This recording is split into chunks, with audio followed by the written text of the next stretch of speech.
네, 오늘 이 홍문표 시창작 아카데미 20번째가 되겠습니다. 저희 시창작 아카데미 계획은 30회로 마련됩니다. 현재 원고도 다 되어 있습니다. 그래서 이제 강의하고 녹화만 되면 저희 시창작 강의 대단원을 이제 내리게 됩니다. 그래서 오늘은 20번째 시의 구조와 아이러니 그렇게 했습니다. 사실은 이 시의 구조, 이 구조 문제만 해도 대단히 큰 테마인데 시에서 너무 구조 문제를 다룰 수 없고 또 아이러니하고 구조가 일치되는 부분이 있어요. 그래서 이 시의 구조와 아이러니 이런 문제를 가지고 말씀을 드립니다. 여기서 우리가 이해해야 될 것은 그냥 시를 마구 쓰는 것 같죠. 그냥 자유롭게 쓴다. 시는 창작이다. 문학작품은 창작이다. 또 상상이다. 그러니까 마음대로 쓰는 거 아니냐. 이렇게 우리는 생각할 수가 있습니다.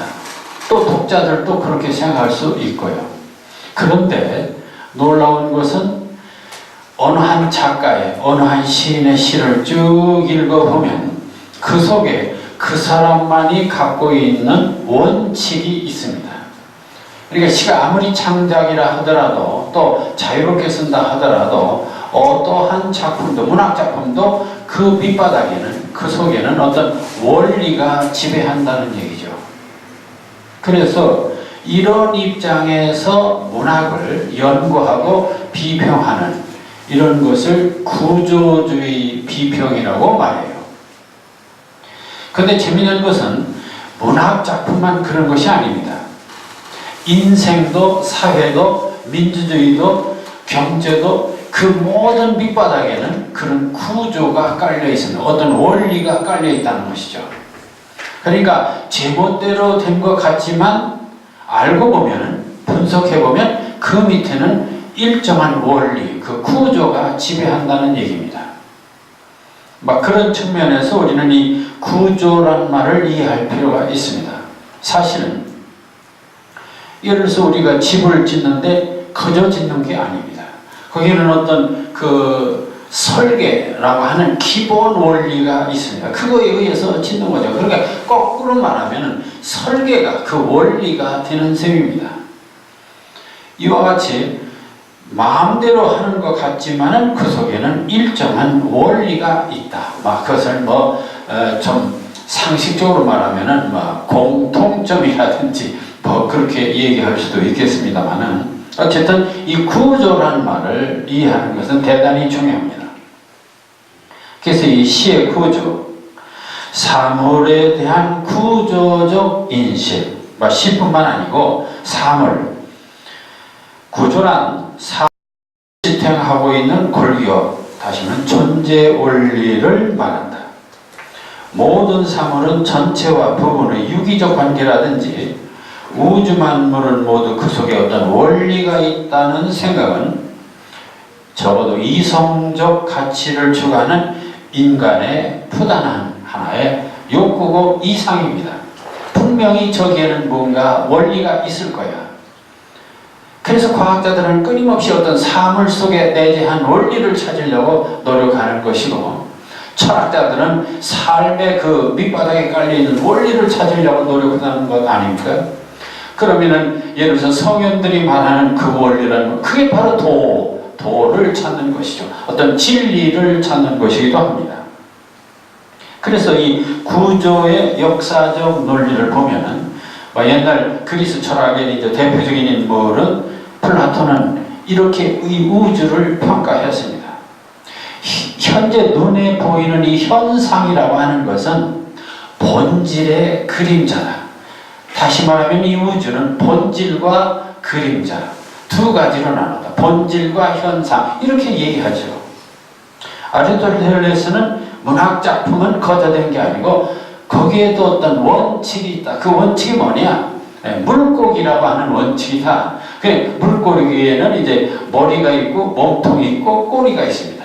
그래서 처음, 중간, 끝. 그래 문학 작품은 처음과 중간과 끝이라고 하는 구조 원리가 있다. 이제 프로이드 같은 사람은 인생이란 뭐냐? 인간은 그것은 이드와 자아와 초자아가 있다. 그런 원리를 또 얘기하고 있습니다. 우리가 잘 아는 이 동양에서는 오랜 동안 음양오행설을 말합니다. 이 우주 원리가 우주뿐만 아니라 인간의 신체 기관까지도 다 이것은 음양오행의 관계다. 음과 양과 그리고 수금지와 도 이것들이 서로 결합하고 나뉘어져서 작용하는 세계가 바로 그 우주고 또 인간이고 그걸 의학적으로 푸는 것이 바로 한의학이 아닙니까? 인식론이라고 하는 것은 세계는 이 정신과 물질이 있다. 인간은 이성과 감정, 이것도 다 하나의 존재 원리를 얘기하는 것이죠. 특히 재미있는 것은 언어, 말이란 뭐냐? 말도 거기에는 랑그와 바롤이 있다. 이렇게 얘기를 합니다. 랑그와 바롤. 그 랑그는 뭐냐? 마치 문법과 같은 것입니다. 원리죠. 그럼 바롤은 뭐냐? 그것은 구체적으로 현실 속에서 나타나는 이야기입니다. 우리가 문장을 쓸 때 나는 밥을 먹었다.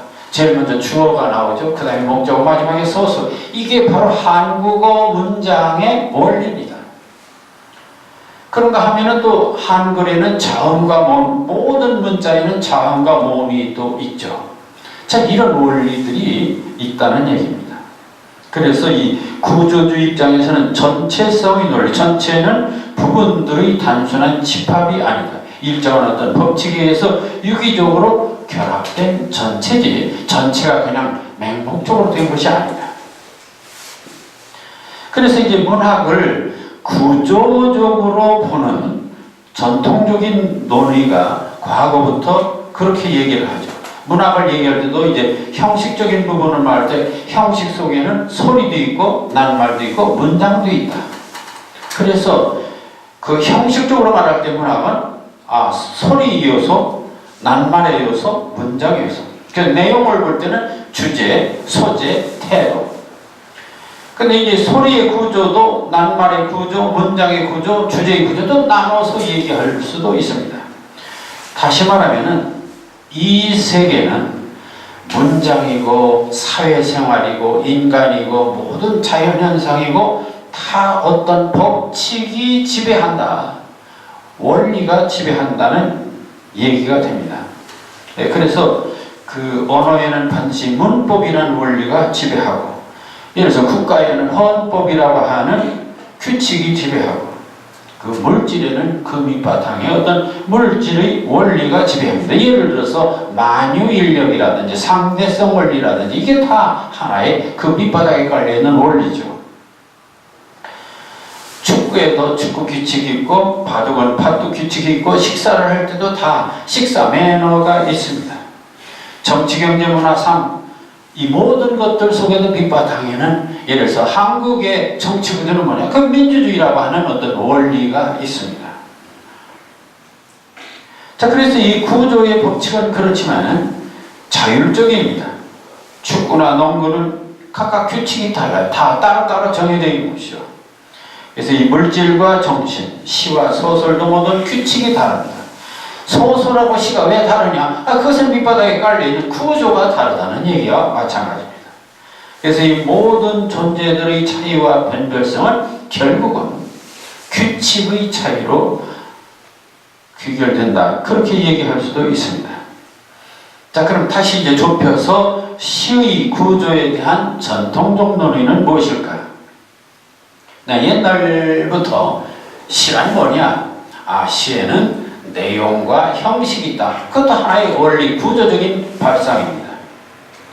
그런가 하면 문학은 뭐냐? 그것은 하나의 현실의 반영이다. 다시 말하면 문학이라는 것은 현실을 작품 속에 반영한 것이다. 그러니까 작품이란 뭐냐? 일종의 현실의 반영이다. 또 심리학적으로 말하면은 문학이라고 하는 것이 이성과 감성의 산물이다. 그런가 하면은 욕망의 전이다. 또 심리학적으로 말하면 그렇게 얘기할 수도 있죠. 자, 시 구조에 대한 현대적인 논의를 보면 대체로 이렇게 압축됩니다. 시란 뭐냐? 다시 말하면 문학이란 뭐냐? 한마디로 말해서 문학은 언어의 구조다. 이렇게 또 얘기합니다. 한마디로 시는 언어의 조직체예요. 자, 이런 것을 주장하는 게 바로 형식주의니 구조주의니 기호학이니 하는 것도 다 그런 입장입니다. 그러니까 시는 언어의 구조다. 이런 입장에서 생각하는 것이죠. 자, 그것을 좀 더 좁혀서 말하면 이제 형식주의 이론에서는 그럼 언어의 구조인데 어떤 구조냐? 언어는 언어인데 그 언어가 시는 어떻게 결합하느냐면은 낯설게 결합한다. 이런 말을 씁니다. 재미있어요. 시는 이 산문하고 달리 아까도 얘기했지만 가장 중요한 것은 이게 뭐냐 하는 그 모든 가치는 이것과 저것의 차이에서 오는 것입니다. 그럼 예를 들어서 시가 뭐냐 하고서 이렇게 물었을 때 그것은 산문과 구별되는 차이점을 밝히면 된다. 그런 얘기입니다. 그래서 시는 산문과 다르다. 그럼 산문과 시는 어떤 점에서 다르냐 할 때 시고 산문이고 다 언어 구조입니다.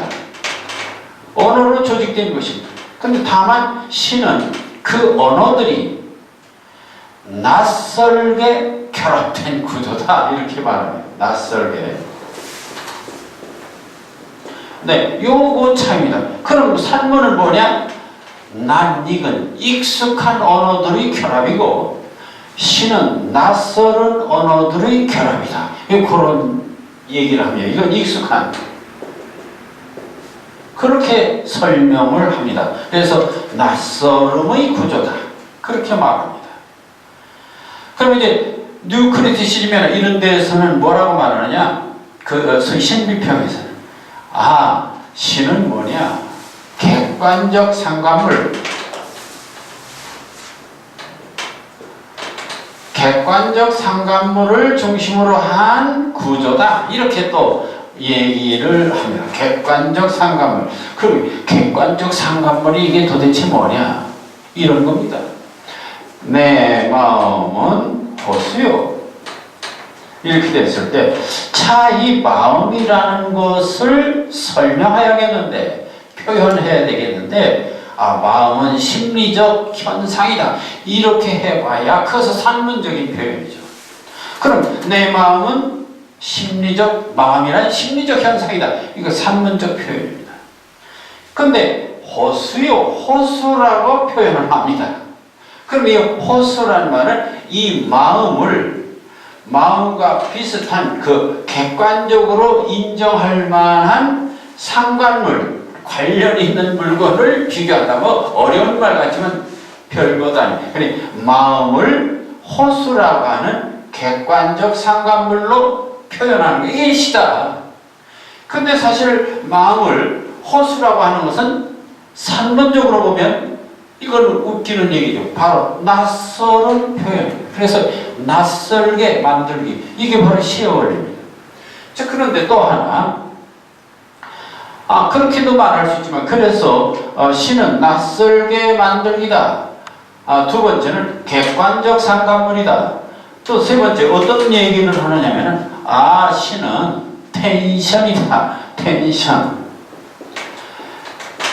텐션이라는 말은 긴장입니다.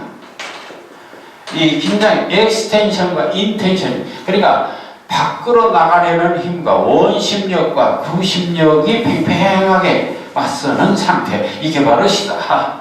그렇게 또 설명합니다. 그것도 하나의, 그러니까 시랑 산문과 어떤 차이가, 변별성이 뭐냐, 차이가 뭐냐 할 때 시는 텐션이다. 원심력과 구심력이 팽팽하게 맞서는 관계, 이런 관계 속에 있다. 어떤 그런 긴장감을 조성하는 것이 바로 시다. 그런가 하면 시를 역설이다. 네, 역설이다. 패러독스다. 그 패러독스라는 것도 따지면 그렇지 않으면 보세요. 마음이라는 것은 산문적으로 생각하면은 그것은 바로 심리적 현상입니다. 그런데 그것을 호스다. 이게 말이 안 되는 것을 마치 말이 된다고 주장하는 거. 이게 바로 시다 이거요. 그러니까 시는 역설이다. 이제 앞으로 구체적으로 더 얘기를 하겠지만은 그렇다면 역설, 텐션, 낯설게, 객관적 상황을 이런 것들을 종합해보면은 결국 이것은 또 다른 말로 하면 뭐냐? 그 아이러니다. 아이러니입니다.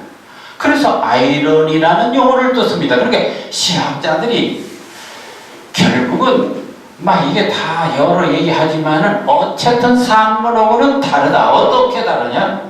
낯설은 표현이다. 또는 객관적 상담물을 이용한다. 텐션이다. 역설이다. 아이러니다. 그런데 이런 것들을 또 종합하면 전통적으로 뭔 설을 썼느냐? 은유다. 메타포다. 네, 이것도 마찬가지입니다. 이 말들이 전부 다 산문과 다르다는 것을 어떻게 다르냐? 그 원리가 뭐냐? 구조적으로 어떻게 다르냐? 그래서 그 다음에 나온 말이 이제 계열체와 통합체 얘기가 나오고 소시의 은유와 환유가 시는 은유다 하는 말이 나옵니다. 그러니까 여기 보세요. 은유, 아이러니, 역설, 텐션, 객관적 상황을 낯설게 만들기, 이게 학자들이 용어를 다르게 붙였을 뿐이지 결국은 산문하고는 다르다. 산문하고 다르다. 이런 것입니다. 자, 이런 점에서 우리가 그래서 이제 기화학에서 이것을 외연과 내포 또 이런 말을 씁니다. 결국 산문은 외연적인 언어를 쓰고 시는 내포적인 언어를 쓴다. 그래서 내포라는 용어를 또 쓰기도 합니다. 그러니까 우리가 이 시의 구조와 아이러니라고 말할 때 결국 시의 원리라고 하는 것은 산문과 구별되는 구조를 갖고 있다. 그럼 산문과 어떻게 다른 구조냐?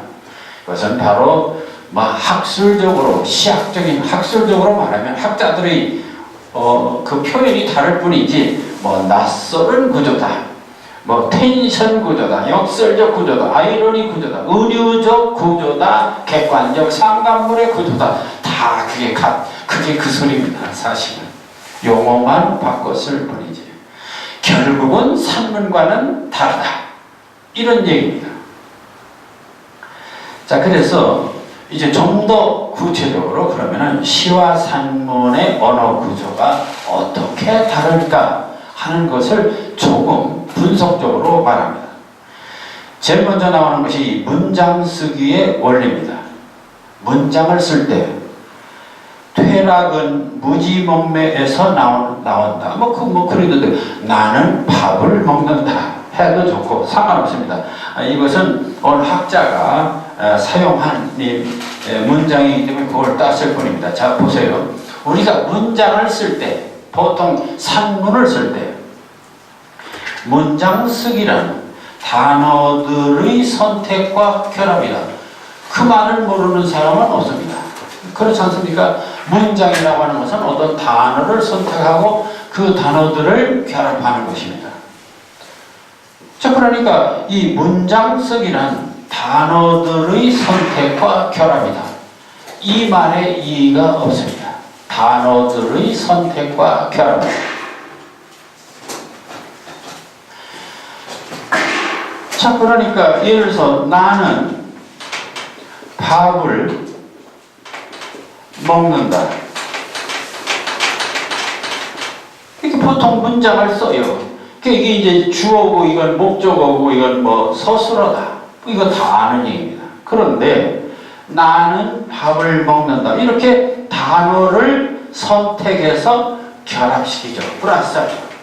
그래, 문장이라는 단어를 선택해서 결합하는 것입니다. 우리가 말하는 것도 사실은 참 우리가 참 그런 면에서 굉장히 천재리고 우리가 말을 어떻게 생각 않고 이렇게 줄줄 나오나? 아닙니다. 사실은 이 말이 주어, 목적어, 보어 이게 기계적으로 나오는데 어렸을 때는 그런 거 모르죠. 이게 수없이 되풀이하고 이게 훈련이 되었으니까 그냥 자동적으로 나오는 것 같지만 컴퓨터처럼 우리 머릿속에서 이렇게 표현해야 바로 아주 순간적으로 주어, 목적어, 서술어가 쫙 플러스돼서 나오는 거예요. 근데 문제는 이 주어, 목적어, 서술어가 딱 이렇게 나오는 거죠. 그렇게 해서 나는 밥을 먹는다. 이런 문장이 하나 나옵니다. 그러니까 이 문장이 나오는 데는 나와 밥과 먹는다라고 하는 단어들이 선택되고 결합된 것입니다. 선택되고 결합돼요.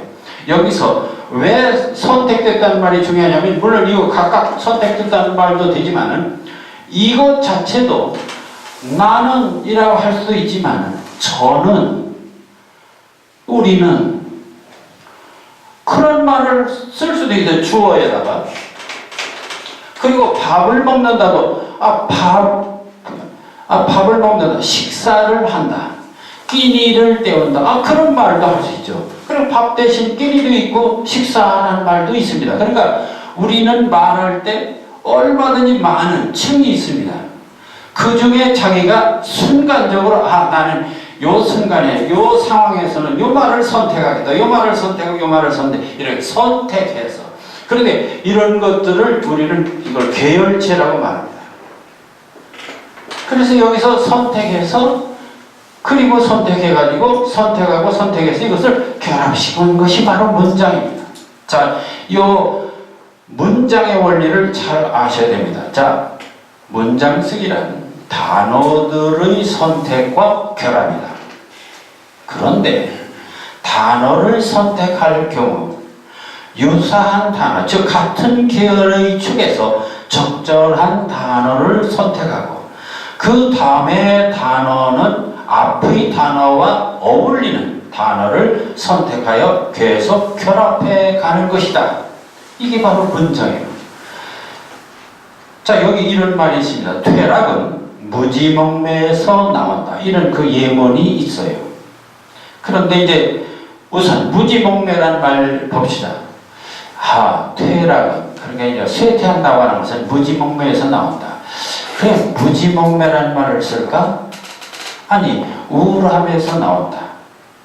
음흉함에서 나온다. 어둠에서 나온다. 밤에서 나온다. 암흑에서 나온다. 이렇게 말할 수도 있죠. 그런데 이 사람은 순간적으로 무지몽매가 제일 적당하겠다. 그래서 그걸 선택해서 쓰는 거예요. 그럼 문장을 잘 쓴다고 하는 것은 뭐냐? 이렇게 수없이 많은 계열체의 단어들이 있는 것 중에서 어느 하나를 딱 선택하고 그 다음에 선택하고 선택하는데 그 선택을 잘해서 배열하는 게 바로 문장을 잘 쓰는 거예요. 사실은. 근데 이것을 배열을 잘 못한다? 그게 바로 언어의 장애가 있는 사람이죠. 이 플러스가 잘 안 되는 거예요. 결합이 그게 바로 언어 장애 현상입니다. 그러니까 우리가 참 이 말을 잘한다는 거 이거 대단하게 컴퓨터보다 빠르게 말을 잘하는 거죠. 자, 어쨌든 이 문장이라고 하는 것은 이렇게 낱말을 계열체에서 선택하고 그것들을 각각 결합하는 것이 바로 문장이다 하는 중요한 얘기가 되고, 자, 이 기본적인 이 관계, 근데 이 나와 밥과 먹는다 이 사이는 결합할 때 이게 그냥 나는 하늘을 먹는다 안 되죠. 이 일반 문장에서는 나하고 밥하고는 뭐가 관계가 있어야 돼요. 먹는다고도 관계가 있으면 밥하고 먹는다 관계가 있어요. 그게 인접성의 관계라고, 인과관계든지. 그래서 이런 것들을 환유적 관계라고 그럽니다. 환유적 관계. 이 환유적 관계. 그래서 산문을 쓸 때는 반드시 이 문장을 결합할 때, 단어와 단어를 결합할 때에 그런 인접성의 관계로 결합이 됩니다. 인과 관계가 있는 어떤 관계가 있어요. 그런데 신은 그런 인접성의 관계를 벗어납니다. 좀 전에 내가 얘기했죠. 나는 하늘을 먹는다. 그러면은 나하고 하늘 사이에는 인접성의 관계가 없어요. 이게 바로 시와 산문의 차이입니다. 시는 반드시 이런 단어와 단어 사이에 서로 인과관계, 어떤 관계가 밀접한 관계가 있습니다. 그런데 시는 그 밀접한 관계를 무시해요. 무시하고 결합시키는 것이죠. 자, 이게 아주 중요한 원리입니다. 중요한 원리. 자, 그래서 거기 시와 산문의 문장 구조 원리. 시인들이 시어를 선택하여 산문과 다른 낯설음을 만드는 보다 근본적인 이유에 대하여 야콥스는 등가성의 원리를 제시하였는데, 그는 시의 언어는 등가성의 규칙을 따라 선택의 축에서 결합의 축으로 시어를 투사하기 때문이라고 하였다. 아주 어려운 말입니다. 그런데 이게 어려운 말이 아니라 지금 얘기를 좀 했습니다. 시는 시 문장이나 산문 문장을 우리가 똑같다고 생각하는데 근본적으로 다른 점이 있습니다. 그 근본적으로 다른 점이 뭐냐? 산문은 이렇게 단어와 단어를 연결하는 관계가 얘기했죠. 인접성의 관계. 뭔가 인과관계가 있는 관계로 연결을 시킵니다. 연결을 시켜요. 그런데 시는 요거 아주 중요한 원리입니다. 시는 시의 언어는 등가성의 규칙에 따라 선택의 축에서 결합의 축으로 시어를 투사한다. 요 말을 이해하기 위해서 그 너머 예를 다시 들어보겠습니다. 하면서 프린트 좀. 그랬죠. 아니 프린트. 그랬지 않아요. 저기 좀. 네. 제 밑에.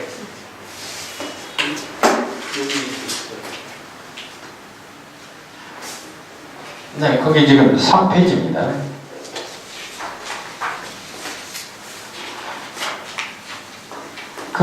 다시 좀 보겠습니다. 거기 3페이지 보면은 우리가 이렇게 도표를 그려놨습니다. 일상적인 어법은, 그래서 나는 밥을 먹는다. 이러한 관계를 우선 나라고 할 수도 있고 저라고 할 수도 있고 소인이라고 할 수도 있습니다. 그 중에 나를 선택하는 것입니다. 그래서 이런 관계를 계열체라 이렇게 얘기해요. 그리고 이 나와 밥 사이에는 어떤 접촉성, 서로 어떤 인접성, 접촉이나 인접이나 같은 얘기입니다. 자, 밥을 먹는다. 이 관계들이 다 인접성, 접촉성의 관계입니다. 그런데 시의 어법은 예를 들어서 유명한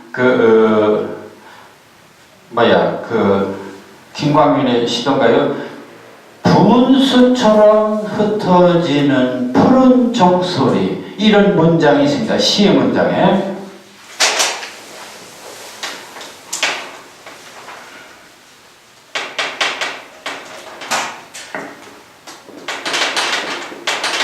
분수처럼 흩어지는 푸른 종소리. 자, 나는 밥을 먹는다.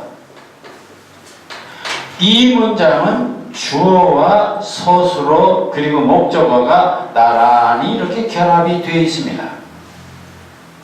그리고 나하고 밥과 먹는다의 관계를 하나의 인접성, 하나의 어떤 그 인과관계에 의해서 결합을 시킨 것들입니다. 그런데 여기서는 분수처럼 흩어지는 푸른 종소리 이렇게 하고 한 문장이 끝났어요. 이거 한 문장입니다. 시문장입니다. 물론 시에도 주어도 있고 서술어로 끝날 수도 있습니다. 그렇지만 이렇게 분수처럼 흩어지는 푸른 종소리, 이것도 하나의 문장이에요. 하나의 행이 될 수 있습니다. 문장입니다. 그럼 여기 이걸 보면요, 분수처럼 흩어지는 푸른 종소리, 이게 전부 다 무엇을 말하고 있느냐? 사실은 이거 다 종소리입니다. 사람이 종소리를 설명하는데 분수 같은 종소리, 흩어지는 종소리, 근데 그게 파란 빛깔의 종소리, 이런 얘기입니다. 또 반대로 이것을 하나의 분수라고 할 수도 있습니다. 분수를 어떻게 말해? 분수처럼 흩어지는 그 파란 종소리, 이것들이 분수나 흩어지나 푸른이나 종소리나 나는 주어, 목적어, 소설 이런 관계가 아니고 대등한 관계. 분수나 흩어지나 푸른이나 종소리가 다 똑같은 값어치를 갖고 있고 성질이 똑같아요. 결국 이것은 종소리를 말하고 있습니다. 그러니까 분수 같은 종소리, 흩어지는 종소리, 푸른 종소리라는 얘기입니다. 그리고 시는 이렇게 나는 밥을 먹는다 같은 이러한 하나의 화살표와 같은 이렇게 가는 것이 아니고, 대등한 관계가 계속 반복되는 것입니다. 그런데 물론 분수하고 흩어지는 푸른하고 종소리는 단어는 달라요. 단어는 다르지만 그 속에서 말하고자 하는 내용은 같아요. 자, 그래서 그런 관계를 우리는 등가 관계, 이것을 등가 관계라고 말하는 것입니다. 그래서 시의 문장은 끊임없이 등가 관계로 연결하려고 하는 것이 바로 시다. 이 원리를 알아야 됩니다. 이 원리를 알아야 시하고 산문하고 다른 것이 뭐냐, 도대체 시의 본질이 뭐냐 하는 것을 이해할 수가 있습니다. 예를 들어서 박두진이 시를 썼죠. 시에서 꽃이라는 시가 있습니다. 근데 꽃이라는 시를 쓸 때 뭐라고 했냐면은 이는 해와 달의 속삭임. 자, 꽃을 말하면 속삭임이다. 해와 달의 속삭임. 그랬더니 그 다음에 비밀한 울음, 또 울음이에요. 그 다음에 어느 날에 아픈 피 흘림, 또 피 흘림이라네. 무엇은 무엇이다, 그러한 관계가 아니고 동일한 은유를 계속 반복하는 관계예요. 이게 시문장하고 바로 산문 문장하고 다른 근본적인 것입니다. 그러니까 시는 가능하면 어떤 대상을 동일한 은유로 계속 반복시키는, 그래서 그것을 우리는 진동이다.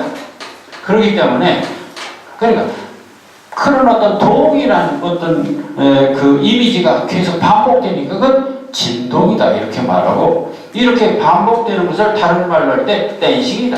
그러니까 시는 도보, 어떤 출발지에서 목적지를 향해서 걸어가는 그런 화살과 같은 것이 아니라 그냥 그 자리에서 계속 뛰는 그런 것과 같은 댄싱과 같은 것이다 하는 원리가 또 여기서 나오는 것입니다.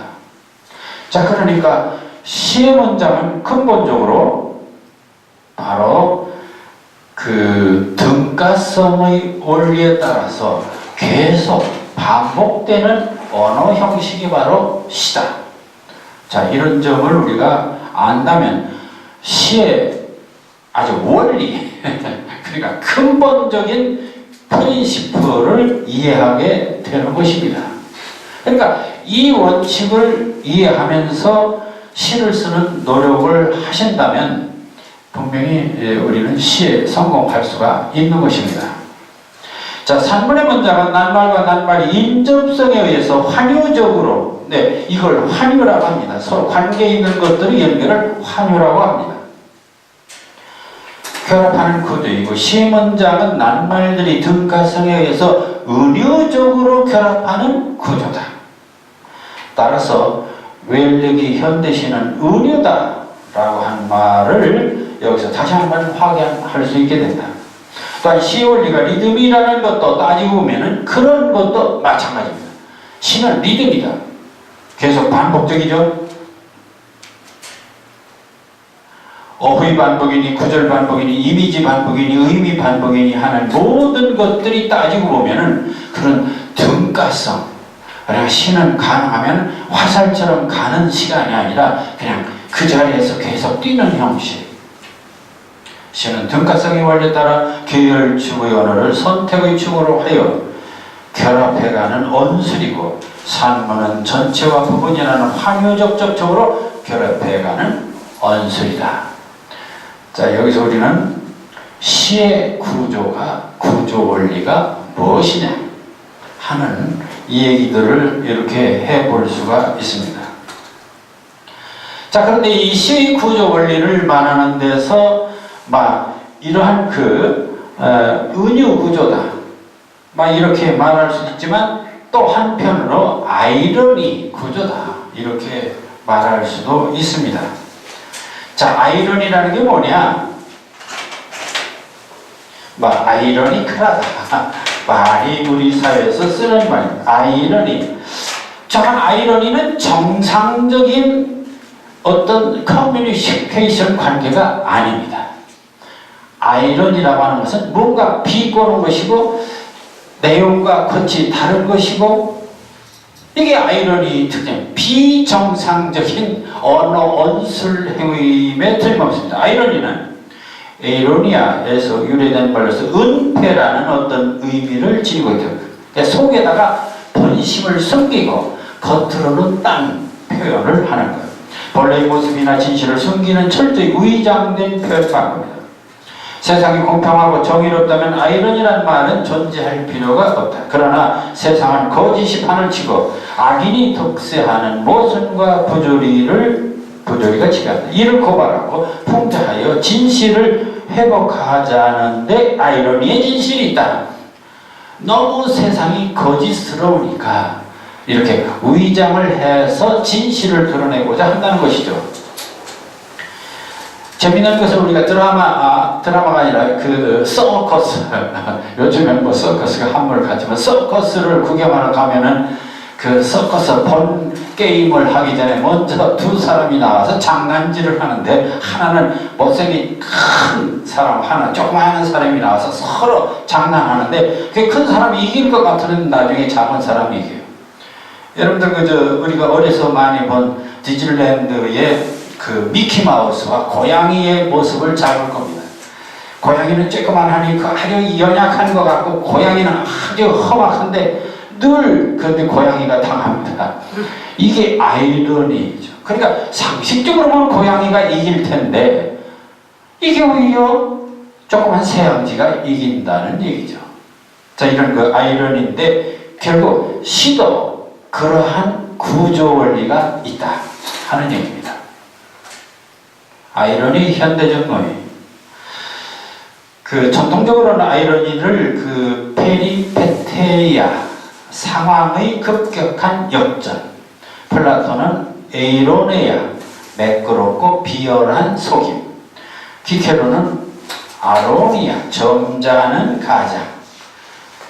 슐레게는 양극성의 표현이다. 그렇게 얘기를 했다는 건데, 현대 와서 이 아이러니 문제를 본격적으로 제시합니다. 어떻게 말하느냐면은, 시라고 하는 것이 아이러니는 시적 진술과 과학적 진술, 좋은 시와 나쁜 시의 기준이 됩니다.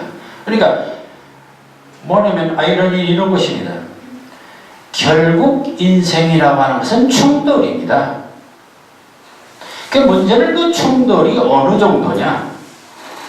좋은 시는 언어와 언어 사이, 단어와 단어, 문장과 문장 사이에 상호 충돌이 강한 것이다. 그 나쁜 시는 뭐냐? 그러니까 좀 저급한 시는 뭐냐? 도대체 충돌이 없는 거예요. 뭐 그런 얘기를 합니다. 강물이 흘러갑니다. 나는 밥을 먹습니다. 그 충돌이 없죠. 그냥 흘러가는 거죠. 나는 하늘을 먹는다. 나는 하늘을 씹는다. 이 충돌이 생겨요. 기존 어떤 상식과 충돌이 생깁니다. 그래서 엘리엇은 이 부조화의 조화, 이질적인 세계를 폭력적으로 결합하는, 그래서 이런 걸 다른 말로 하면 그게 위트 또는 기상, 내적 균형 유지다. 그래서 브룩스는 이것을 이라고 했습니다. 역설, 패러독스다. 그리고 테이트는 텐션, 그리고 시콜롭스키는 낯설음이라고 말했고, 이처럼 현대시에서 아이러니는 철학적 주제이고 그렇습니다. 현대시의 본질이며 시의 원리라는 입장입니다. 그래서 오히려 현대시는 한마디로 아이러니다 이렇게 포괄적으로 그렇게 좀 넓은 의미에서 말합니다. 그러니까 현대시는 은유다 라고 하는 말이나 현대시는 아이러니다 라고 하는 말이나 그것은 다 정상적인 결합이 아니라 비정상적인 결합, 그런 뜻이 담겨 있습니다. 자, 그래서 이 아이러니의 유형을 좀 몇 개로 보겠습니다. 아이러니는 크게 두 가지 유형으로 나누는데, 크게 보면 구조적 아이러니, 하나는 언어적 아이러니, 이렇게 크게 나눕니다. 구조적 아이러니라는 말은 원칙적으로, 아예 기본적으로, 그러니까 우주 자체가 하나의 아이러니다, 인생 자체가 아이러니다, 이제 그런 의미고요. 언어적 아이러니는 문장 속에서, 단어 속에서 어떤 그 모순된 모습을 보이는 것을 언어적 아이러니라고 그럽니다. 자, 그래서 다시 이 이야기를, 그래서 이 구조적 아이러니를 다른 말로는 운명적 아이러니, 또는 실존적 아이러니, 낭만적 아이러니, 또는 우주적 아이러니, 대단히 철학적인 표현입니다. 인생이란 하나의 우주적 아이러니를 갖고 있다는 것이죠. 반면에 문장 속에서 아이러니가 있다. 그것을 언어적 아이러니라고 말합니다.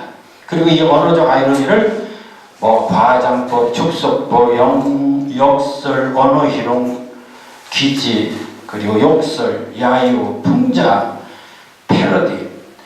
요즘 많이 좀 뭔가 샤프한 그 시인들이 좀 이상야릇하게 그냥 비꼬아가면서 쓰는 시들, 이게 다 아이러니의 형식입니다.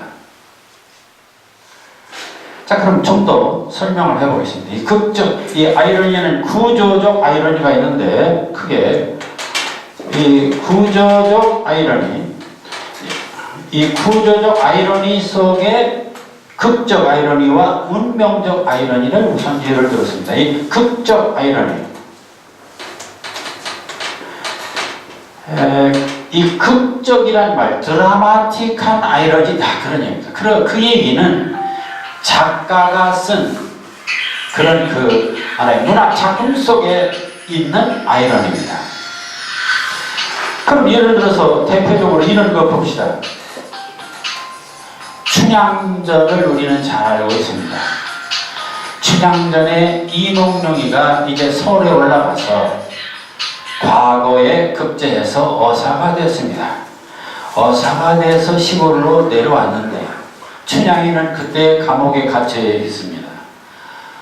어느 날 어떤 거지가 나타나서 보니까 그게 바로 그 춘향이 엄마가 보니까 이몽룡이 출세해서 돌아올 줄 알았는데 이게 거지꼴로 왔단 말이에요. 그래서 그냥 아주 구박을 하는 장면이 있습니다. 독자들은 다 알고 있습니다. 지금 이몽룡이가 어사가 된 것을 독자는 알고 있어요. 그런데 그 이야기 속에 춘향 엄마 월매는 그걸 모르고 그냥 이몽룡이에게 구박을 합니다. 이때 우리는 회심의 미소를 짓습니다. 참 알지도 못하고 이런다. 네, 이것은 작가가 만들어 놓은 아이러니입니다. 그러니까 사실 거짓골 이몽룡이는 그게 진짜가 아니죠. 그 속에 이미 어사인데도 그걸 감추고 나타나는데 그걸 원래는 모르고 그것을 마치 거짓인 줄 알고 있습니다. 이런 상황, 이건 바로 작가가 만들어 놓은 아이러니입니다. 그래서 극적 아이러니, 작품 속에 나타난 아이러니입니다. 그런데 또 이런 게 있습니다. 운명적 아이러니. 이 운명적 아이러니의 대표적인 것을 예를 들면 이런 겁니다. 동양의 중국의 진나라의 최고의 황제 진시황이 있습니다. 그는 정말 평생, 아니 평생이 아니라 불로장생하겠다. 그래서 뭐 동양의 삼천궁녀를 보내고 어떻게든지 잘 살려고 노력했습니다마는, 네, 그런데 50도 못 살고 죽었다. 이거 아이러니죠. 그러니까 인간은 영원히 살 것 같지만 하나님 보시기에는 웃기는 이야기다 이거예요. 이게 아이러니. 그러니까 어찌 보면은 인간은 다 운명적 아이러니를 갖고 있습니다. 아주 굉장히 철학적이고 종교적인 얘기입니다. 극적 아이러니의 극적인 모습은 바로 작가에 의해서 어리석은 알라준의 역할을 하다가 패배하는 주인공 이야기다. 그러나 이를 보다 근원적인 생애 문제로 확대하면 우주적 실존적 아이러니를 발견하게 됩니다. 참 모두 다 뭐 100년 200년 살려고 목숨 걸고 하는데 어느 날 갑자기 불러오면 가는 겁니다. 근데 운명적 아이러니입니다. 자, 아이러니 형이상학적 원리는 이렇게 우리의 본성 내부의 모순, 그리고 우주와 신의 내부의 모순에도 존재합니다. 하나님이 볼 때, 신이 볼 때 인간 참 다 웃기는 이거예요. 그냥 뭐 서로 찍고 패고 싸우는데 그거 다 소용없는 짓이죠. 아이러닉한 태도는 사물에 있어서 어떤 근본적인 모습, 우리들의 이성의 견제에서 근본적이고 바로잡을 수 없는 부조리가 있음을 뜻하는 것이다. 자, 문학 작품에서 그렇다면 이런 아이러니가 없을까? 우리가 잘 아는 김소월의 산유화라는 작품이 있습니다. 이 작품을 여러 가지로 설명할 수도 있습니다. 그렇지만 이걸 읽어보면 참 뭔가 가슴이 뭉클합니다. 왜 뭉클하냐면 답을 하지는 않았지만, 자 보세요. 산에는 꽃 피네, 꽃이 피네, 가을봄 여름 없이 꽃이 피네.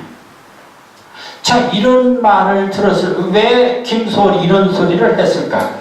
산에는 꽃 피네, 꽃이 피네, 가을봄 여름 없이 꽃이 피네. 그 옛날 어떤 시에 그런 게 있죠. 봄 푸른 해마다 돋아나는데 한 번 간 왕소는 왜 돌아오지 않는가, 뭐 이런 거요. 그러니까 저 산에 있는 꽃들은 매년 봄에도 피고 여름에도 피고 끊임없어요. 끊임없는 정말 영원히 계속되고 있습니다. 이 밑바닥에는 뭐가 깔려있습니까? 그런데 왜 인간들은 계속 피지 못할까? 이게 깔려있는 것이죠. 자, 그러니까 이렇게 일종의 우주적 아이러니입니다. 산에 피는 꽃은 저만치 혼자서 피어있네. 이것도 아주 아이러니입니다. 아니, 산에 피어있는 저 꽃이 혼자 나하고 같이 있는 게 아니라 떨어져, 인간과 자연은 너무 거리가 멀다라고 하는 또 다른 아이러니입니다. 산에서 오는 작은 새와 꽃이 좋아 산에서 산호라네. 또 산에서 오는 작은 새와 꽃이 좋아 산에는 아주 새들도 같이 아주 즐거워 지내고 있어요. 그런데 그 다음에 또 산에는 꽃이네 꽃이 지네 가을봄 여름없이 꽃이 지네. 그런데 또 그것도 또 무상해요. 자, 그래서 여기서 이 만남과 이별, 이 삶과 죽음, 이런 그 부단한 관계 속에 있음을 잘 표현하고 있습니다. 자, 우리가 이 김소월의 산유화를 참 좋아합니다. 그 속에는 깊은 생의 아이러니가 있고 뭔가 자연과 인간 사이에 도달할 수 없는 거리가 있음을 보여주고 있습니다. 이런 점에서 우리는 이 김소월의 산유화가 명작이다라는 말을 합니다. 솔직히 여기에는 은유도 없고 그렇지 않습니까? 문장에 무슨 기교도 없고 그냥 보통 아주 평범한 말 같습니다. 그러나 그 속에는 깊은 아이러니가 있다. 그래서 우리가 시를 쓸 때 아주 기교를 잘 부려서 시적 그 어떤 뭐 은유라든지 아주 기발한 상상력을 구사할 수도 있지만 그 밑바닥에 깔려있는 주제가 깊은 뜻을 가질 수도 있습니다. 자, 그런 점에서 이 김소월의 산유화는 대단히 그 좋은 시로 남게 됩니다. 자, 우리가 잘 아는 유치환의 깃발도 있습니다. 이 시도 대단히 우리들을 감동을 줍니다. 그럼 왜 감동을 줄까? 이것은 소리 없는 깃발, 깃발. 자, 깃발. 그 공중에 매달려서 펄럭이는 이 깃발을 상상해 보세요. 이것은 소리 없는 아우성. 소리 없는 아우성. 이거 재밌죠? 자, 이것을 다음에 얘기할 때 이 소리 없는 아우성, 이것을 언어적 아이러니라고 합니다. 아니, 아우성인데 어떻게 소리가 없냐? 소리 없는 아우성. 아우성은 소리가 있는 건데 소리가 없는 아우성이라니 이게 뭔 말이냐 하는 얘기입니다. 이게 바로 언어적 아이러니입니다. 자, 이것은 부분적으로 보면 언어적 아이러니입니다. 그런데 전체적인 문장을 보면 이것은 소리 없는 아우성, 뭘 두고 하는 말이에요? 깃발을 두고 하는 얘기입니다. 소리 없는 아우성. 저 푸른 해원을 향하여 영원한 노스탈자에 향하여 흔드는 영원한 노스탈, 이 깃발의 흔들림이 뭐냐? 영원한 저 푸른 해원, 그 무엇인가 저 멀리 이상적인 어떤 세계를 향해서 손을 흔드는 거예요. 순정한 물결같이 바람에 나부끼고 오로지 맑고 고든 이념의 푯대 끝에 애쓰는 백로처럼 날개를 펴다. 자, 멀리 그 푸른 해원을 향해서 끝없이 흔들지만 이 깃발은 그곳에 갈 수가 없습니다. 그러니 애쓰는 백로처럼, 슬픔은 백로처럼 날개를 펴다. 아, 누구인가 이렇게 슬프고도 애달픈 마음, 저 멀리 있는 저 세계를 끝없이 손만 흔들고 있고 영원히 가지 못하는 저 고독감, 이렇게 슬프고도 애달픈 마음을 맨 처음 공중에 달 줄 안 그는, 아, 누가 저렇게 깃발을 달아놨을까? 자, 여기서 우리는 굉장한 생의 아이러니를 느낍니다. 우리는 누구나 다 먼 미래의 어떤 꿈을 향해서 손을 흔들고 있습니다. 그러나 끝내 애수는 백로처럼 날개를 펴다 신세입니다. 아무리 가려고 발버둥 쳐도 우리는 깃발처럼 그 자리에서 손을 흔드는 존재일 수밖에 없다는 것이죠.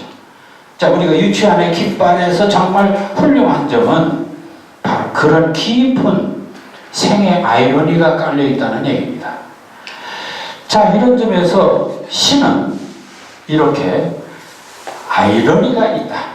그러니까 이 운명적 아이러니가 있습니다. 그러니까 겉으로는 참 편하게 재밌게 읽는 것 같지만 그 속에 깊은 뜻이 있고 뭔가 삶의 어떤 모순 같은 것을 잘 드러내주고 있는 것입니다. 자, 그러면 이제 이런 것들을 우리는 그래서 구조적 아이러니 또는 운명적 아이러니라고 말합니다. 그럼 이제 언어적 아이러니, 아까도 말씀드렸지만 언어적 아이러니는 이 문장 속에 있는 아이러니입니다. 언어적 아이러니는 수사학적 아이러니로 하나의 진술 속에 상반하거나 반대되는 의미들이 함축되어 있는 경우이다. 아까도 말한 것처럼 소리 없는 아우성, 이 하나의 구절 속에 아우성과 소리 없는은 서로 상반된 것입니다. 이게 아이러니입니다. 그러나 깃발 전체를 보면 하나의 운명적 아이러니를 갖고 있습니다. 자, 이런 그 언어적 아이러니의 또 대표적인 작품 하나가 바로 김소월의 진달래 꽃입니다. 참 재미있는 것은 우리가 시를 공부하면서, 시를 읽으면서 왜 김소월이가 그렇게 유명한가? 정말 김소월의 시 속에는 너무나 깊은 그런 뜻들이 있고 아주 쉽게 쓴 것 같은데 정말 우리가 본받아야 할 중요한 비밀들이 있습니다. 아까 산유화 속에는 생의 아이러니, 운명적 아이러니, 깊은 실존적 아이러니가 있습니다. 아주 철학이 들어있다는 얘기죠. 근데 이 김소월의 이 진달래꽃 보면은 그런 깊은 철학이 아닙니다. 그 문장 하나하나에 아이러니가 있습니다. 자, 보세요. 나보기가 역겨워. 내가 보기 싫어서 역겨워. 내가 보기 싫어서 가실 때에는 말없이 고이 보내드리우리다. 아, 내가 보기 싫어서 간다니까. 그렇다면 보내드리겠습니다. 우리는 이 얘기를 보고서 상당히 뭐 선선히 보내주는구만.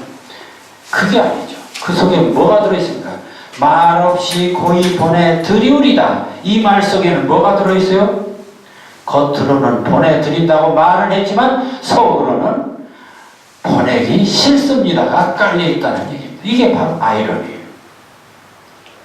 영변의 약산 진달래꽃 아름다다 가실 길에 뿌리우리다. 당신 가시는 곳에 꽃을 뿌려드리겠다.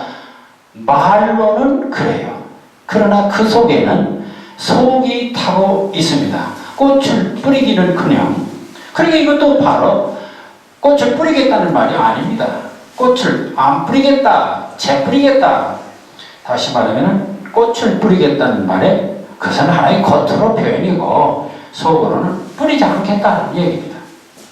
가시는 걸음걸음 놓인 그 꽃을 사뿐히 들여밟고 가시 없어서 정말 멋있게 가시라고 멋있게 가시라는 거 겉으로는 그래요. 말로는.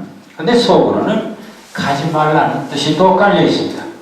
그래서 나보기가 역겨워 가실 때는 죽어도 아닌 눈물 흘리우리다. 죽어도 아닌 눈물 흘리우리다. 눈물 안 흘리겠다. 죽어도. 난 너를 죽어도 이제는 안 보겠다. 똑같은 어법입니다. 이제는 죽어도 너를 안 보겠다. 죽어도 아닌 눈물 흘리. 죽어도 눈물을 흘리지 않겠다. 결국은 속으로 눈물을 흘린다는 얘기입니다. 자, 그러니 우리는 이 죽어도 아닌 눈물 흘리우리다. 뭐 요것만 그 아이러니가 아니고 이 속에 전체적으로 이렇게 문장마다 아이러니가 들어 있습니다. 자, 그래서 그 다음에 이제 이런 것도 있습니다. 황지우의 새들도 세상을 떠나는 거. 이거 최근에 70년대 그 황지우가 쓴 새들도 세상을 떠는구나. 좀 그 성격이 다른 거지만 이런 게 있습니다. 영화가 시작하기 전에 우리는 일제히 일어나 애국가를 경청한다. 70년대 풍속입니다. 영화가 시작하기 전에 우리는 일제히 일어나 애국가를 경청한다. 다 했지 않습니까? 그러더니 삼천리 애국가 속에는 무궁화 삼천리 화려강산 이 귀절 있지 않습니까? 근데 삼천리 화려강산까지 하더니 뭐라고 나오느냐? 을습도에서 일정한 군을 이루며 갈대숲을 이루는 흰 새떼들이 자기들끼리 끼룩거리면서 자기들끼리 낄낄대면서 1열, 2열, 3열 횡대로 자기들의 세상을 이 세상에서 떼어매고 이 세상 밖 어디론가 날아간다.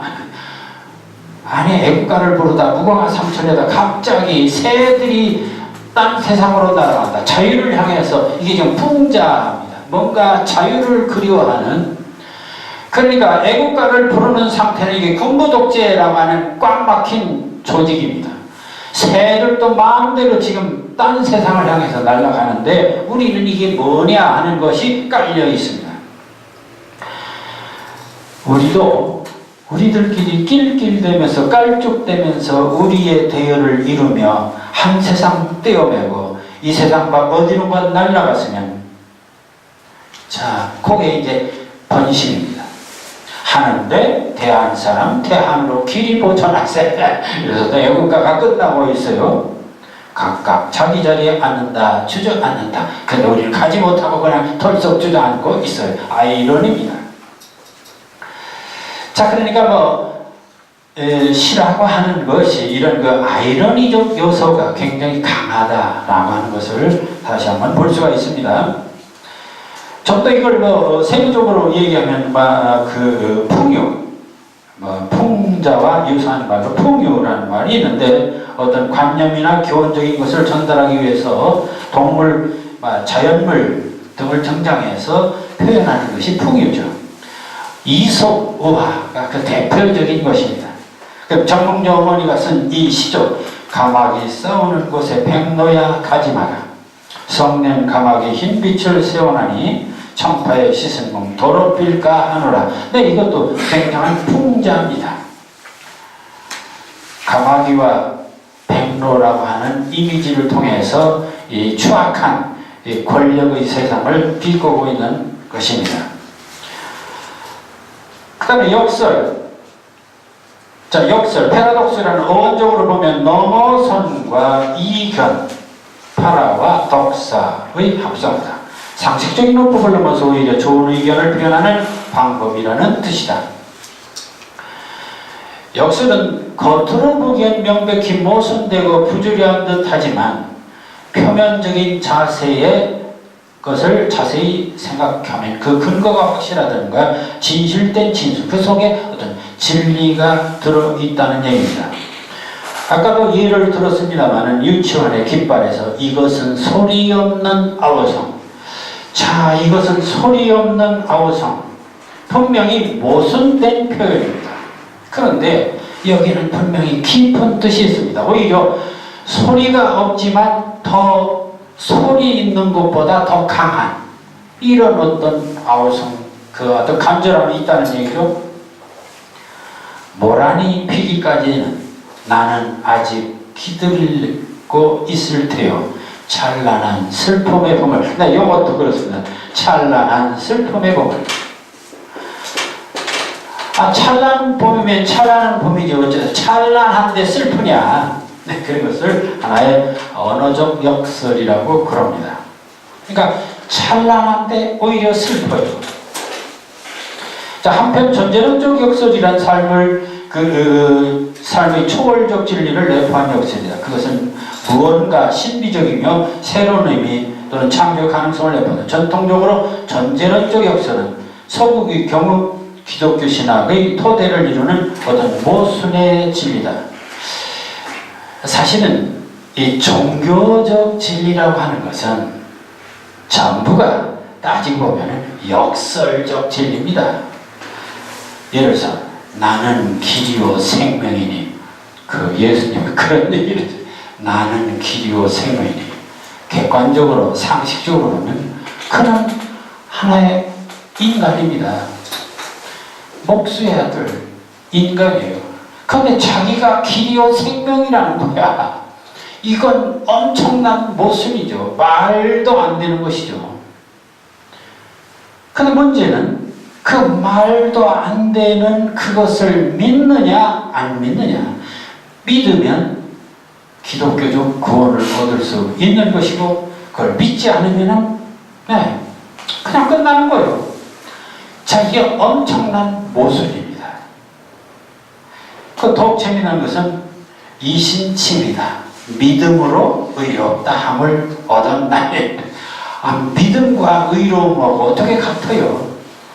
그러니까 이 종교는 한마디로 역설입니다. 그러니까 종교인이 될 수 있느냐 없느냐 하는 것은 그 역설을 인정할 것이냐 안 할 것이냐에 달려 있습니다. 그럼 시를 쓸 거냐 말 거냐 하는 것도 그 역설을 받아들일 거냐 받아들이지 못할 것이냐에 있습니다. 그리고 놀라운 것은 그 역설을 받아들일 때 어떤 현상이 일어나느냐, 그 역설을 받아들일 때 정신적으로 정서적으로 구원을 얻을 수 있습니다. 그게 바로 시적 구원입니다. 종교도 마찬가지입니다. 그 진리를 받아들이냐 못 받아들이냐, 그걸 받아들일 때 그걸 그 역설을 인정할 때 그는 그 종교적 구원을 얻을 수가 있습니다. 여기 이런 말이 있습니다.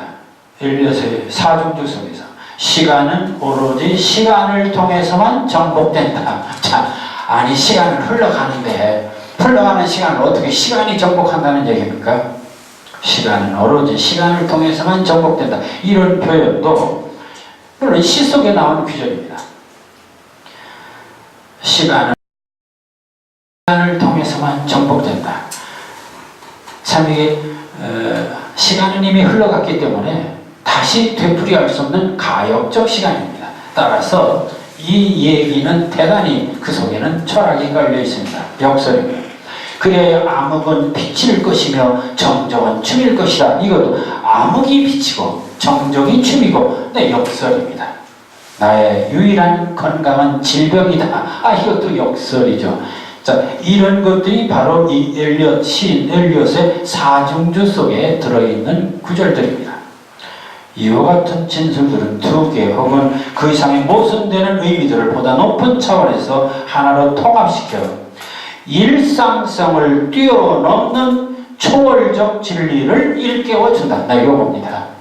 일상적 그 사고, 그 일상성을 뛰어넘는 초월적 진리. 그러니까 초월이란, 구원이란 그냥 얻어지는 것이 아니라 바로 이 모순된 역설을 뛰어넘어야 돼. 그 모순된 역설의 영역으로 도달할 때 가능한 얘기입니다. 우리는 한용운의 님의 직업을 잘 알고 있습니다. 자, 님은 같습니다. 아, 사랑하는 나의 님은 같습니다.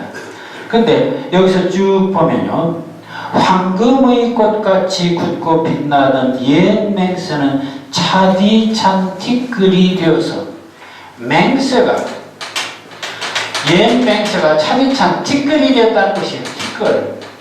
네, 맹세가 어떻게 티끌이 됩니까? 맹세가 티끌이 역설적 표현이죠. 나는 향기로운 님의 말소리에 귀먹고 님의 말소리에 귀먹고 꽃다운 님의 얼굴에 눈 멀었습니다. 얼마나 아름다운 표현입니까? 그런데 사실은 문법적으로 보면 역설입니다. 모순된 말이죠. 아니 어떻게 꽃다운 님의 얼굴에 눈 멀어요? 그러니까 문법적으로 우리가 상식적으로 보면 맞지가 않는 말입니다. 그러니까 만일 이것을 나는 향기로운 님의 말소리에 귀먹고, 참 얼마나 서정적으로 아름답습니까? 꽃다운 님의 얼굴에 눈 멀었습니다. 이거 얼마나 대단한 사랑입니까? 그런데 이걸 모순이다, 그러니 나는 못 믿겠다 하면 그러한 놀라운 사랑을 느낄 수가 없는 것입니다. 바로 여기에, 자, 그 다음에도 이런 게 있습니다. 그러나 이별은 쓸데없는 눈물의 원천으로 만들고 마는 것은 스스로 사랑을 깨치는 것인 줄 아는 까닭에 걷잡을 수 없는 슬픔의 힘을 옮겨서 새 희망의 정수박에 들어박았습니다. 긴 얘기지만 이별은 눈물이 아니라 새로운 희망이다. 이것도 또 하나의 역설이죠. 우리는 만날 때 떠날 것을 염려하는 것 같이 떠날 때 다시 만날 것을 믿습니다. 이것도 역설입니다. 아, 님은 같지만은 나는 님을 보내지 아니하였습니다. 네, 이것도 역설입니다. 제국주를 이기지 못하는 사랑의 노는 님의 침묵을 휩싸고 돕니다. 역설입니다. 자, 이런 방식으로 따지고 보면 시라고 것은 근본적으로 그런 그 역설적 표현을 쓰고 있습니다. 최근에 여기 불교적인 용어에 이런 말이 있습니다. 색즉시공, 자타불이. 색즉시공. 그러니까 색즉시공. 자, 뭔 소리입니까? 색즉시공이라. 색이라고 하는 것은 보여지는 세계입니다. 색이라고 하는 보여지는 형상이 바로 뭐냐? 공이다. 텅 빈 거다. 보여지는 것이 바로 텅 빈 거다. 현상이라는 것은 다 헛것이다. 얼마나 모순된 것입니까? 자타불이 나와 너, 자타, 나와 너는 둘이 아니다. 이 자타불입니다. 이게 다 역설적 표현입니다. 그러니까 종교는 철저히 역설적 표현입니다.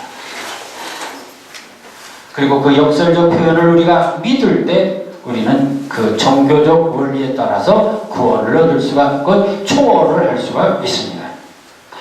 자, 곽재구에 이런 시가 있습니다. 최근 그러니까 80년대 평화, 축복, 인사 그런 시입니다. 체루탄 터지는 소리는 아카시아 꽃냄보다 더 아름답습니다. 얼마나 참 모순된 얘기입니까? 체루탄 터지는 소리는 아카시아 꽃냄보다 더 아름답습니다. 모순입니다. 소리가 아름답다는 것도 모순이고, 체루탄이 무슨 아카시아 꽃냄보다 더 아름다울 게 뭐가 있습니까? 밀려오는 어둠 속에서 조그만 횃불 하나씩을 켜던 집들이 바람에 펄럭였습니다. 집들이 바람에 펄럭, 이것도 모순이죠. 거리 광장과 지하철 공사판에서 우리들은 당신을 위하여, 평화를 위하여 기침을 하고 눈물을 흘리고 무릎이 깨졌습니다. 그렇지만 당신을 위해 싸우는 이 순간이 우리에게는 제일 행복한 시간입니다. 데모를 하면서 이거야말로 평화, 축복, 인사다. 아주 그런 얘기를 하고 있습니다. 이 아이러니의 언어적 형식의 또 하나는 이런 게 있습니다. 패러디라는 것도 있습니다. 패러디는 이 풍자적 재밌게 본문을 바꿔놓은 것이죠. 그래서 이 패러디는 풍자적 개정이라는 말이 뜻하듯이 기존의 시어나 문장 또는 말투를 모방하여 내용을 변형하는 방법. 80년대 학원가에서 개사고 가사를 바꾸어 부르는 노래 해서 부정적 현실을 과거 판소리나 타령조에 맞춰서 부른 일이 있습니다. 하일의 박타령이라는 시가 있는데 이런 시입니다. 그때에 박이 하나, 2개, 5개, 수십 덩어리로 열리어 돈 떨어지고 벌써 쌀 떨어지고 박 속으로 죽을 수 허기나 면할 양으로 박을 타기는 타보는디 이 박이 웬 박이야. 이 박으로 말씀을 하자면 강남 살던 제비씨가 박씨 하나 복씨 하나 물어다 준 것인디 박이나 자주 열려서 끼니나 이었으면 쓰겠네. 흥보마누라 그 말을 받아 여보시오 나 말도 좀 들어보시오. 산동네 달동네 우리 집이 맨션 12층 높이는 되겠지라고 말 나왔을 지 하는 말이라 전세 아파트나 하나 생겼으면 좋겠어. 80년대에 참 달동네 산동네에서 사는 서민들의 가난한 모습을 산동네 달동네 우리 집이 맨션 12층 높이는 되겠지라고 이런 식의 표현입니다. 이것은 바로 흥부전, 과거 판소리 흥부전을 그걸 개사한 그런 형식이라고 볼 수 있습니다. 그 다음에는 이제 with와 폰도 있습니다. with는 기지, 폰은 말재롱인데요. 마지막으로 이런 시가 있습니다. 청살리 벽계수야 수의감을 자랑하라. 일도 장애하면 돌아오기 어려우니 명월이 만공산하니 수여간들 없더니. 우리는 몇백 년 전 황진이가 쓴 이 시를 자주, 특히 시조 시인들은 아주 이것을 18번으로 창을 합니다. 근데 이 시 속에 재미있는 아이러니, 다시 말하면 with와 폰이 있습니다. 청살리 벽계수야 수의감을 자랑하라. 이 청살리 벽계수 하면은 이것을 한자로 말하면 청살리는 글자 그대로 청산이 있는 마을, 다시 말하면 자연입니다. 자연의 세계. 그럼 벽계수는 또 무엇입니까? 그것은 푸른 계곡에 흐르는 물입니다. 그러니까 아름다운 자연 속에 흐르는 푸른 물, 빨리 가는 것을 자랑하지 마라. 그런데 일설에 의하면 이것은 사실은 황진이가 좋아하는 한 사람, 벽계수라는 사람이었다고 그럽니다. 청살리에 사는 벽계수라는 당신, 빨리 인생 간다고 자랑하지 마라. 한번 바다에 가면 돌아오기 어려우니 우리 만공산하니 달이 이렇게 가득하니 수여가면 어떻겠는가. 다시 말하면 이 청살리 벽계수는 아주 재미도 있고 내용도 깊고 또 뭔가 흥미도 있습니다. 그래서 이런 것들을 with 또는 폰이라고도 말합니다. 또 다른 말로 말재롱이라고도 하고 또 컨시트라고도 말합니다. 자, 오늘 우리는 시의 구조가 무엇인가, 구조 원리가 무엇인가 여러 가지로 얘기할 수 있다고 그랬습니다. 그러니까 인생도 자연도 이 모든 우주도 하나의 법칙이 지배한다. 원리, 공통된 어떤 법칙이 지배한다는 입장에서 보는 것이 이 구조주의입니다. 그럼 시 속에 숨겨있는 시를 시답게 만드는 원리가 뭐냐? 도대체 그 프린시플, 원리가 뭐냐? 그것을 리듬과 은유라고 말할 수도 있다. 그러나 달리 말하면 낯설음이라고 말할 수도 있다. 아이러니라고 말할 수도 있다. 역설이라고 말할 수도 있다. 펀이라고 할 수도 있다. 이렇게 다양하게 얘기하는데 그 공통점은 뭐냐? 시는 산문과 다르게 바로 어떠한 사실들을 논리적으로 체계적으로 이렇게 화살처럼 이렇게 걸어가는 형식으로 하지는 않고 그것을 변형시켜서 그것을 뛰어넘는, 낯설게 한다든지 새롭게 한다든지 그렇게 해서 보다 더 감동을 주려고 하는 방식이 바로 시다. 그렇게 얘기할 수 있습니다. 그리고 그것을 포괄적으로 말할 때 아이러니라고 할 수도 있고 그것을 은유라고 할 수도 있고 또 낯설게 만들기라고 할 수도 있다. 그게 오늘 우리가 시의 구조와 아이러니라고 하는 그런 그 강좌에서 기억해 생각합니다. 오늘 여기까지 강의를 하겠습니다. 감사합니다.